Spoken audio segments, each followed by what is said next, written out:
Well, a warm welcome to the broadcast.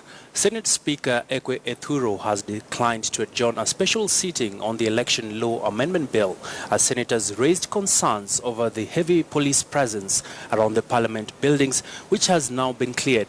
Let's listen in to some of what the senators had to say.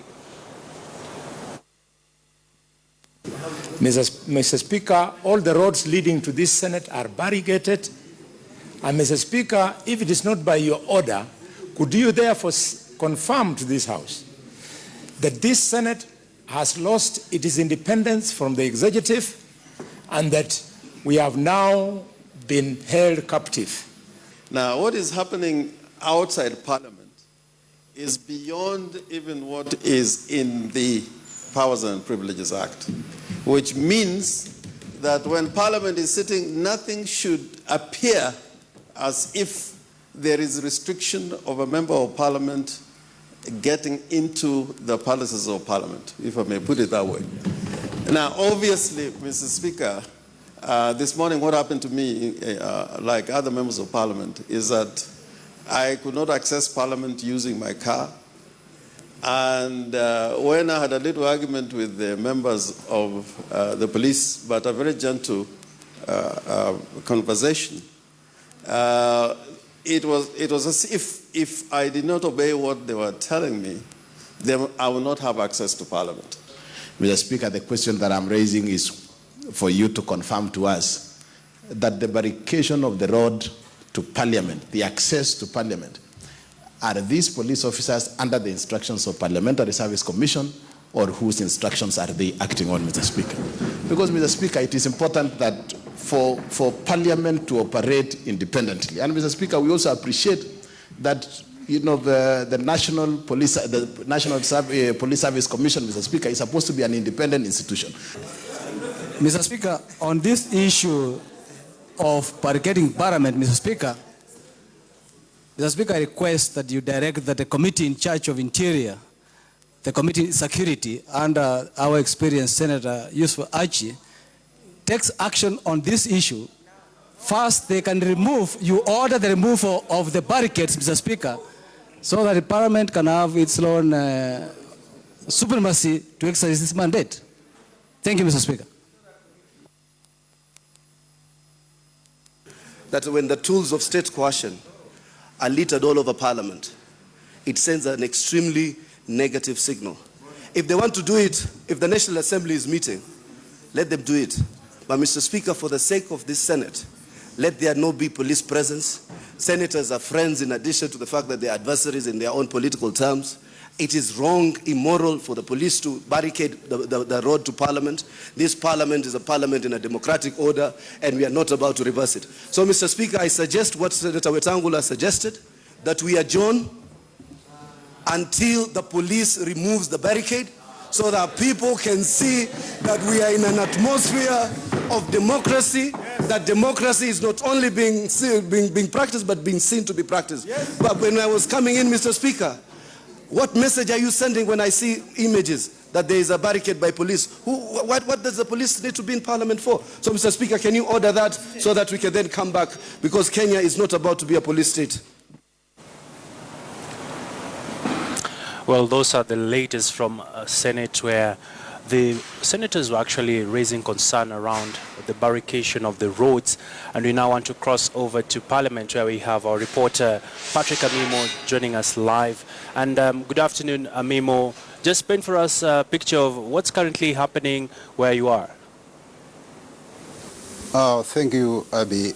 Indeed, after members of the Senate did express concern about the police presence around Parliament, the Speaker of the Senate, Ekwe Ethuro, directed that the police should be removed, and they've left the venue. Now, Parliament Road, Harambee Avenue, they are all clear to members of the public, and vehicles are moving without any hindrance. Initially, the area had been barricaded, approaching from Intercontinental Hotel, even accessing it through Harambee Avenue. It was blocked by the police with their vehicles, and they were had water cannons plus those anti-riot police officers. But after members expressed concern about it, the Speaker said he had not requested for the police presence and he wanted the senators to transact their business in a sober manner, because he said the Senate is a house of sobriety and they deliberate their businesses without any skirmishes.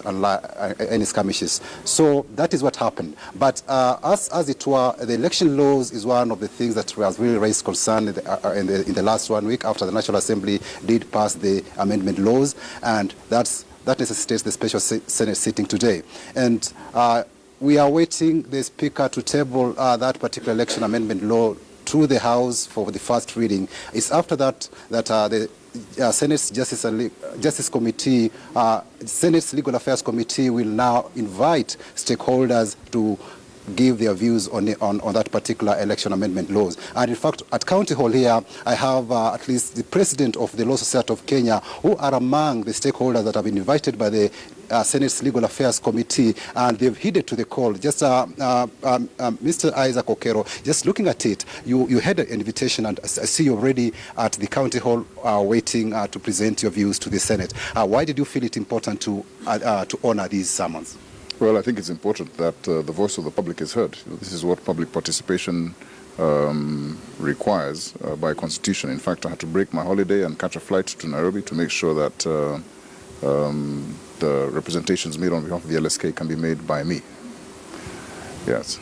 Indeed, looking at it, these laws have really been, they've caused temperatures to rise across the country. What is maybe the society's view about it? Because you heard other people say maybe the president should not assent to it, or probably the Senate should exercise sobriety and maybe deliver it to mediation committee because it was a negotiated document. I don't know. What is maybe your concern, maybe as an individual, over these particular concerns that have been raised about these election laws?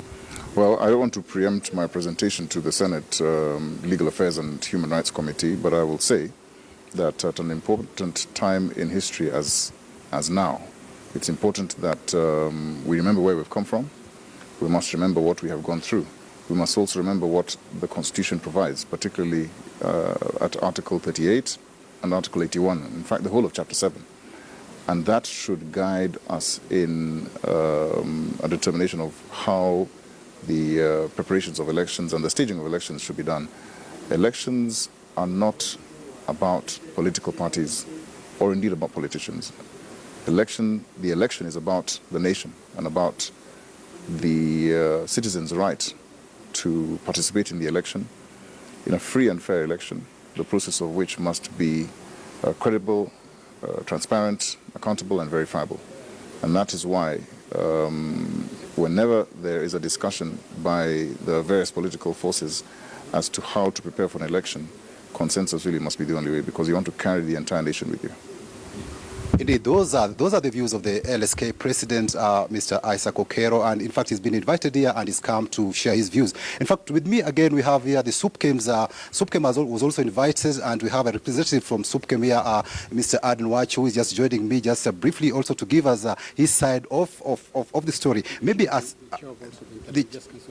yeah, indeed, he'll just give us more on what and under what capacity he's here or to present his views, because he's been invited by the Senate's Legal Affairs Committee and he's heeded to the call. He's now here with me at the County Hall. Maybe, Aden, why don't you just tell us why you felt it important to come here? Thank you. I felt it important to be here because it is important to be here. This is a time as a nation we are gravitating around our safety, and it is paramount that we must attend to these type of invitations and address to the best of our knowledge and understanding.